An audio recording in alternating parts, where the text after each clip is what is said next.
So you've been told you have tight hip flexors. How do you get rid of those? Hi, I'm Dr. Justin Lin, physiotherapist at Rehab and Vibe. Find out what you need to do next and the right way to perform it. Tight hip flexors typically will create lots of issues for many of you who have lower back pain or those of you who have anterior pelvic tilts. The hip flexor consists of two muscles, the iliacus and the psoas, which crosses multiple joints, and to stretch it properly, we need to engage it in multiple planes. So here is how. There's a lot of people just go like this. And they do this. Don't do this. I mean, yes, don't do this. And that's how they hurt their back. It's a lot of people hurt here and hurt here. That's not stretching the right thing. Yeah, that's how you hurt yourself. So don't do this, anyone. No, this is not a hip flexor stretch. No, no, no. So you don't want to do this.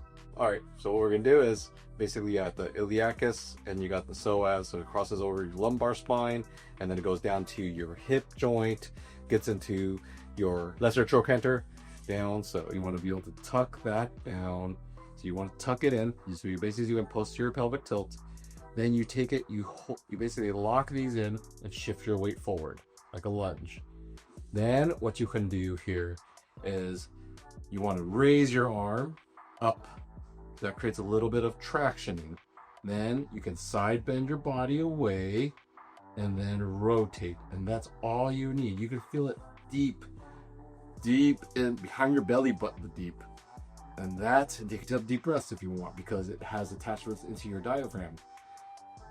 And you really feel it pull into down here into the deep groin. And that's all you need. If you're going like this, that's too much. You're gonna pull your hip, you're gonna hurt your cartilage, you're gonna pull your ligaments in the back and really damage your lower back and your disc. All right, so I also wanna say if you really get a good stretch, I'm a very tight person anyways, hip internal rotation is something good to add. And hip internal rotation, from what it looks like here, is just adding this at the very end. So that's the last thing. So it'll look like this. Get the posterior pelvic tilt, shift your weight, reach your arm up, get the side bend, get the rotation, and then you add, you'll see this is very tough for me, but yes, you could add that, and then you're getting a really deep stretch. Add breathing into this, and I'm feeling that deep stretch, and it's gone, it's pulling. And so you just hold that, and you're really, if you think about it, you're just trying to like lengthen yourself, like away from like that knee or the back of my ankle, away from myself. And you just, like I said, you don't have to, if you're doing those really deep lunges like people that you do in yoga, that's too much.